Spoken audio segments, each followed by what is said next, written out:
ये आज स्टार्ट करते हैं अपन एक नया टॉपिक जिसका नाम है प्रोजेक्टाइल मोशन। और इस प्रोजेक्टाइल मोशन का लेक्चर नंबर 2 है। इस लेक्चर नंबर 2 के अंदर हम देखेंगे कि प्रोजेक्टाइल का टाइम पीरियड कितना होता है, प्रोजेक्टाइल की हाइट कितनी होती है और प्रोजेक्टाइल की रेंज कितनी होती है। तो समझते हैं सबसे पहले टाइम पीरियड ऑफ प्रोजेक्टाइल। तो सबसे पहले इसको रिप्रेजेंट किससे करते हैं, कैपिटल टी से। ठीक है, अब प्रोजेक्टाइल टाइम होता क्या है, देखिए जब कोई ऑब्जेक्ट यू वेलोसिटी से प्रोजेक्ट किया जाता है, ठीक है, तो एक पॉइंट होता है मैक्सिमम हाइट जहाँ तक ऑब्जेक्ट रीच करेगा। तो सपोज कर लीजिए यहाँ पर जो इस पॉइंट P तक पहुँचने में जो हमको टाइम लगेगा वो टाइम है T1। और जितना टाइम T1 ऊपर जाने में लगता है उतना ही टाइम उसको नीचे आने में लगता है। लेकिन कंडीशन एक है, एयर रेजिस्टेंस हमारा क्या होना चाहिए, नेग्लिजिबल होना चाहिए। Air resistance will be negligible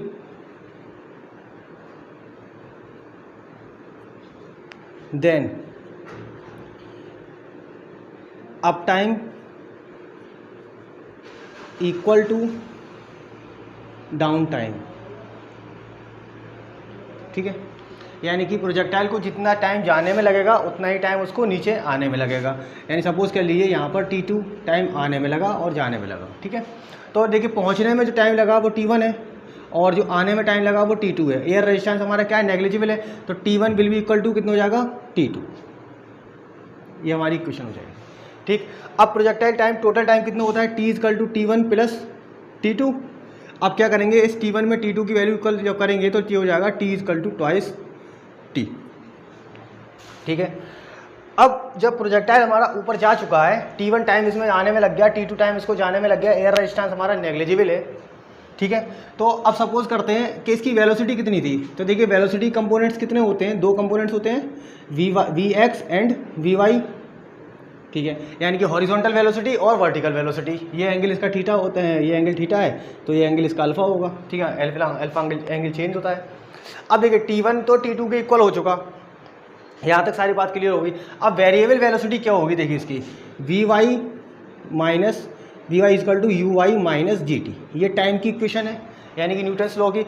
अब क्या करेगा, टाइम हमारा Vy में हम चला रहे हैं कि ऊपर की तरफ हमारा प्रोजेक्ट हो रहा है, तो टॉप पर जाकर इसकी फाइनल वेलोसिटी कितनी हो जाएगी, 0 हो जाएगी। 0 यानी डिक्रीज करेगी। सपोज कि हमने यहाँ पर ले रहे हैं, यहाँ तक ले रहे हैं ना टाइम T1, तो यहाँ पर टॉप पर फाइनल वेलोसिटी कितनी होगी, इसकी 0 होगी। इनिशियल वेलोसिटी कितनी होगी, U साइन थीटा होगी, यानी कि Uy will be equal to कितना होता है, U साइन थीटा। ठीक है, माइनस GT। क्या करेंगे, अब इस दोनों को आगे पीछे कर लेंगे तो U sine theta will be equal to कितना हो जाता है, हमारा GT हो जाता है। यहाँ से हमने टाइम की वैल्यू कैलकुलेट करी तो T इक्वल टू कितना हो गया, U sine theta upon G। अब हम क्या करेंगे, इस टाइम की वैल्यू उठा के इसके अंदर पुट कर दें। ठीक है, तो यहाँ से हमको कितना मिल जाएगा, T equal to twice U sine theta upon G। ये टाइम पीरियड का इक्वेशन होती है इसकी प्रोजेक्टाइल के टाइम में। ठीक है, यानी कि जो टाइम की इक्वेशन होगी T equal to 2U sine theta upon G होगी। अब बात करते हैं इसकी प्रोजेक्टाइल की मैक्सिमम हाइट कितनी होगी, हाइट ऑफ प्रोजेक्टाइल। क्या, हाइट ऑफ प्रोजेक्टाइल हमको फाइंड करना है, हाइट ऑफ प्रोजेक्टाइल। तो देखिए जब हम प्रोजेक्टाइल की हाइट फाइंड करेंगे, ठीक है, तो मैक्सिमम हाइट होती कहाँ है हमारी, पहले हम वो इक्वल कर लें। टाइम की इक्वेशन याद रखना ये आई है, T equal to 2U sine theta upon G। ठीक है, सपोज कीजिए यहाँ से ये पॉइंट था, ये पॉइंट यहाँ से यहाँ तक जा रहा है, यानी कि ये मैक्सिमम हाइट है। इस पॉइंट पर आने के बाद में क्या होगा, यानी ऑब्जेक्ट को इस तरह से प्रोजेक्ट करते हैं तो एक मैक्सिमम हाइट पर आगे टाइम क्या होता है, मैक्सिमम हाइट हो जाती है। इस मैक्सिमम हाइट को हमें फाइंड करना है, हाइट ऑफ प्रोजेक्टाइल जो होती है। ठीक है, ये हाइट ऑफ प्रोजेक्टाइल है। तो हाइट ऑफ प्रोजेक्टाइल फाइंड करने के लिए हम क्या करें, न्यूटन्स की इक्वेशन लगा दें, यानी कि Vy square equal to Uy square minus 2GH। देखिए माइनस क्यों ले रहे हैं, क्योंकि रिटार्डेशन हो रहा है। ठीक है, फाइनल वेलोसिटी क्यों ले रहे हैं, क्योंकि टॉप पर इसकी फाइनल वेलोसिटी 0 होनी है। ठीक है, इनिशियल वेलोसिटी y है इसकी, यहाँ से कुछ y कंपोनेंट भी तो बढ़ रहा है, आ गई इधर की तरफ y बढ़ रहा है, क्या आ गया। ठीक, यानी कि ऊपर की तरफ जाते हैं तो कितना होता है, वेलोसिटी का y कंपोनेंट होता है, इधर की तरफ जाते हैं तो कितना होता है, Vx होता है, ये इसका। ठीक है, यानी कि प्रोजेक्टाइल की जो हाइट बढ़ रही है वो किसके रेस्पेक्ट में बढ़ रही है, एक्स एक्सिस के रेस्पेक्ट में बढ़ रही है या वाई एक्सिस के रेस्पेक्ट में। यानी कि ये वाई एक्सिस है और ये एक्स एक्सिस है। तो ऑब्जेक्ट जो हमारा किस तरह से पुल कर रहा है, इधर की तरफ ऊपर की तरफ जा रहा है, यहाँ कहीं जा रहा है। ठीक है, यानी कि वाई एक्सिस में, तो इसलिए इसने वाई के कंपोनेंट्स लिए हैं हमने यहाँ पर। ठीक है, अब देखिए टॉप पर इस पॉइंट पर आकर यहाँ क्या हो रहा है, Vy फाइनल वेलोसिटी कितनी हो रही है, 0 हो रही है। तो इसको हमने 0 इक्वेट कर दिया। और Uy का कंपोनेंट हम जानते हैं कितना होता है, U साइन थीटा होता है का स्क्वायर माइनस 2GH। अब इस एच को हमें फाइंड करना है, तो ये हो जाएगा U square sine square theta equal to twice G H. यहाँ पर एच मैक्सिमम कितनी होगी, U square sine square theta upon 2g, यानी कि ये हमको इक्वेशन मिल गई, इसकी हाइट की इक्वेशन मिल गई। ठीक है, अब एक चीज़ देखिए, हाइट जो है देखिए टाइम भी एंगल पर था, यहाँ पर क्या है ना हाइट एंगल पर डिपेंड कर रही है। ठीक है, तो हम क्या करते हैं, अगर थीटा की वैल्यू हमने 0 पुट कर दी, पहली कंडीशन थीटा की वैल्यू हम 0 पुट कर दें, और फिर दूसरी कंडीशन में थीटा की वैल्यू हम 90 डिग्री पुट कर दें, यही तो हमारी मैक्सिमम एंगल है। ठीक है, एक मिनिमम एंगल है, एक मैक्सिमम एंगल है। अब देखिए जब हमने थीटा एंगल 0 डिग्री लिया, तो यहाँ से जो थीटा है ये डाउनवर्ड जा रहा है, एक्स एक्सिस के डाउनवर्ड हो जाएगा, यानी कि एक्स एक्सिस के आकर पैरेलल हो जाएगा। तो इस टाइप्स का जो मोशन होता है वो क्या है, लीनियर मोशन होता है, लीनियर मोशन। ठीक है, अगर हमने 90 डिग्री लिया एंगल, तो ये एंगल कैसा होगा, यानी कि एक्स एक्सिस किस तरफ जा रही है, इस तरफ जा रही है, ऐसे हो गई एक्स एक्सिस, तो एक्स एक्सिस ये कितना डिग्री एंगल हो जाएगा, 90 डिग्री। ठीक है, और साइन 0 कितना होता है, साइन एंगल 0 डिग्री पर कितना होता है, 0 होता है, और साइन 90 डिग्री पर कितना होता है, 1 होता है। ठीक, यानी कि अगर 0 डिग्री एंगल पर प्रोजेक्ट करेंगे तो हमारा वो कैसा स्ट्रेट लाइन में चला जाएगा। यहाँ पर हमने एंगल पुट करा एच मिनिमम। ठीक है, यानी कि 0 डिग्री पुट करेंगे तो ये पूरा टर्म कितना हो जाएगा, 0 हो जाएगा। अगर हमने ऑब्जेक्ट को प्रोजेक्ट किया 0 डिग्री पे, तो हमने उसको इस तरह से कर दिया, ना कि इस तरह से कोई एंगल पे हमने इसको प्रोजेक्ट करा। ठीक है, अब साइन 90 डिग्री पर अगर हम इसको फेंकते हैं, साइन 90 डिग्री पर हमने फेंका, तो देखिए क्या होगा, ऑब्जेक्ट साइन 90 है यानी कि वर्टिकल हो जाएगा। इस वाला जी टाइप का मोशन जो होता है 90 वाला, वो होता है motion under gravity, motion under gravity in a vertical या फिर straight line, in a vertical, और स्ट्रेट भी बोलते हैं इसको, straight in a 90 degree angle. ठीक है, तो ये कितना हो गया, साइन 90 की जैसे हम रखेंगे तो यहाँ पर कितना मिल जाएगा, यू स्क्वायर अपॉन 2g मिल जाएगा हमको, यानी कि हाइट की जो मैक्सिमम वैल्यू हो गई। अगर किसी ऑब्जेक्ट को मैक्सिमम हाइट पर फेंकना है तो हम क्या करते हैं, 90 डिग्री प्रोजेक्ट करते हैं। जैसे क्रिकेट में हम जब प्रैक्टिस करते हैं तो क्या होता है, मैक्सिमम हाइट की तरफ ऊपर कैन फेंकते हैं तो 90 डिग्री इस तरह से एंगल बना के फेंकते हैं यूँ करके, तो ये एंगल कितना होता है, 90 डिग्री। इसी एंगल पर जो होगा ना ऑब्जेक्ट क्या करेगा, मैक्सिमम डिस्टेंस पर जाएगा। ठीक है, 0 डिग्री पर फेंक दिया तो हाइट तो बिल्कुल नहीं आएगी, 90 डिग्री पर फेंक दिया तो मैक्सिमम हाइट हो जाएगी। अब हमें किस रेंज पर फेंकना है वो इस एंगल पर डिपेंड करेगा, यानी कि थीटा डिग्री एंगल 90 डिग्री। जैसे ही हम क्या करेंगे 90 डिग्री 0 से बढ़ते जाएंगे, यानी कि एंगल अगर बढ़ेगा हमारा, ठीक है, तो हाइट क्या होगी, बढ़ेगी। ठीक है, क्लियर हो गया। अब रेंज ऑफ प्रोजेक्टाइल समझते हैं, तो प्रोजेक्टाइल की रेंज समझना है हमें, यानी कि रेंज ऑफ प्रोजेक्टाइल।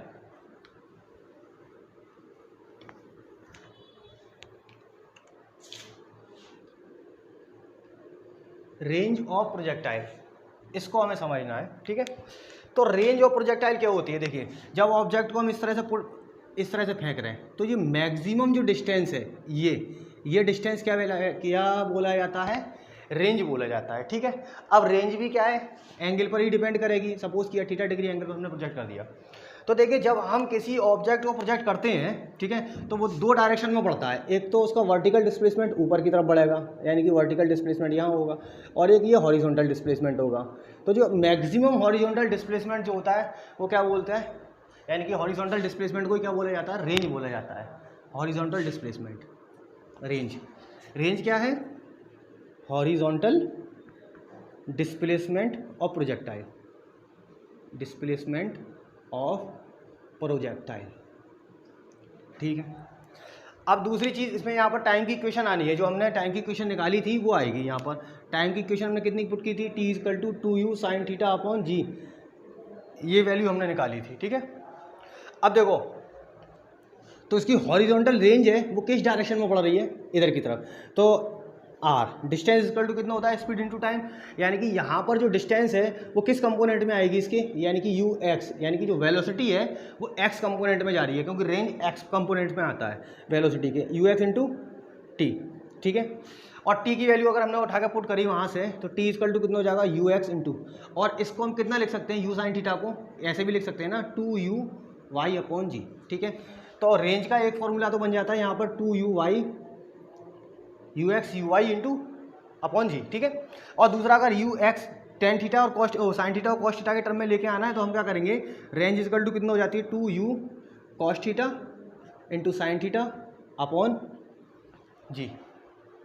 ठीक है, अब क्या करना है हमको, ये जो फॉर्मूला है 2 साइन थीटा कॉस थीटा, ये विल बी इक्वल टू होता है किसके, साइन 2 थीटा के। ठीक है, यानी कि रेंज किसके इक्वल हो जाती है, यहाँ पर एक u और होगा, यहाँ पर u और है, ठीक है, एक x का u और एक y का u, ठीक है, दोनों ux जो होता है हमारा ये होता है ux equal to u cos theta होता है, ये हो गया, ठीक है। तो हम इसका फॉर्मूला जैसे पुट करेंगे तो ये कितना हो जाएगा, ट्वाइस साइन थीटा कॉस्ट, ये तो हम रख ही देते हैं यहाँ पर ये वाला, यानी कि u square sine 2 theta upon g, ठीक। अब जिस रेंज पर हमको फेंकना है, मैक्सिमम रेंज कौन सी होती है, तो मैक्सिमम रेंज जो लाई करेगी वो 0 डिग्री और 90 डिग्री का जो एवरेज है, यानी कि 45 डिग्री एंगल, 45 डिग्री एंगल पर ऑब्जेक्ट क्या होता है, मैक्सिमम रेंज पर जाता है, ठीक है। तो फॉर मैक्सिमम रेंज,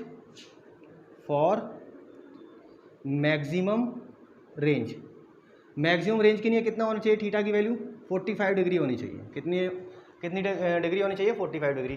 तो रेंज इजकल टू कितना हो जाएगा, और साइन 45 की वैल्यू कितनी होती है, साइन 45 डिग्री इजकल टू होता है 1/√2, ठीक है। तो आर इजकल टू कितना हो गया हमारा, यहाँ पर मिलेगा u स्क्वायर साइन 245, यानी कि 2 × 45 हो गया, ये कितना हो जाएगा, साइन 90 हो गया, क्या हो गया, ये अपॉन जी, यहाँ पर जी है सिर्फ, ठीक है। तो R equal to U square sine square, यानी कि जो हो गया हमारा साइन 90, और साइन 90 की वैल्यू कितनी होती है 1, साइन 90 की वैल्यू होती है 1, तो R maximum value equal to कितना हो जाएगा, u स्क्वायर अपॉन 2g। अच्छा, एक क्वेश्चन देखते हैं कि अगर हम थीटा डिग्री यानी 45 डिग्री एंगल पर किसी ऑब्जेक्ट को हमने प्रोजेक्ट किया तो उसकी रिलेशन कितना होगा मैक्सिमम हाइट और रेंज का।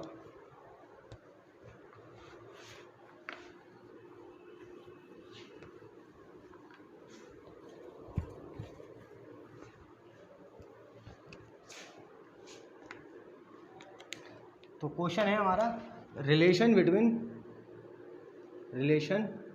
Between height and range at 45 degree angle, ठीक। तो रेंज का फॉर्मूला हमारा कितना था, रेंज का फॉर्मूला था u square sine 2 theta upon g, और हाइट का फॉर्मूला कितना था, height equal to u square sine theta upon sine square theta upon 2g, ये था हमारा फॉर्मूला। तो यहाँ से हम रेंज की वैल्यू पहले कैलकुलेट करते हैं, तो रेंज इजकल टू कितना हो गया u स्क्वायर, और साइन 45 जो कितना हो जाएगा, साइन 90 हो जाएगा, ठीक है, यानी कि theta equal to 45 degree angle पर हम इसको लेकर चल रहे हैं, ठीक है, अपॉन जी। तो आर स्क्वायर इजकल टू कितना हो गया, u स्क्वायर अपॉन जी, और साइन 90 की वैल्यू कितनी होती है 1, तो आर मैक्सिमम तो इतना हो गया, ठीक। इस डिग्री एंगल पर निकालते हैं, तो एच इजकल टू कितना हो गया, u square sine square 45 upon 2g, ठीक है। तो h इजकल टू कितना होता है, u स्क्वायर साइन 45 की वैल्यू कितनी होती है 1/√2, 1/√2 तो कितना हो जाएगा 1/2, 2 × 2 4, यानी कि 4g। तो ये आ गया हमारा h। अब क्या निकालना है, इसको एक काम करें, इक्वेशन 1 और इक्वेशन 2 को देख लें। तो यहाँ से देखते हैं h इजकल टू कितना होगा, u स्क्वायर अपॉन जी इंटू 1/4। अब यहाँ पर u स्क्वायर अपॉन जी की जगह कितना रख देते हैं हम r, तो ये हो जाएगा h equal to R maximum upon 4, ये रिलेशन होता है। इसको घुमा लेगा, तो जब घुमाएगा तो h अपॉन आर पूछ लेगा आपसे 1/4, और ये h अपॉन आर शायद CPMT में पूछा हुआ क्वेश्चन है, ठीक है। और r अपॉन h पूछ लेगा, या फिर ऐसे पूछ लेगा आर मैक्सिमम इजकल टू कितना हो गया 4h। ये तो हम कैसे करके कैलकुलेट कर लेंगे, ठीक है। तो मिलते हैं फिर नेक्स्ट वीडियो के अंदर। नेक्स्ट वीडियो जो होगी बहुत इंपॉर्टेंट है कंपटीशन के पर्पज से, जिसके अंदर हम चेंजिंग इन वेलोसिटी और वेलोसिटी के बारे में बात करेंगे, ठीक है। और वेलोसिटी जब हो जाती है तो momentum, conservation of energy, kinetic energy, ये सारी चीज़ें इसके अंदर आनी है, ठीक है। तो वेलोसिटी वाली वीडियो जो है ज़रा ढंग से देखना और खूब अच्छे से समझ लेना, ठीक है। चलते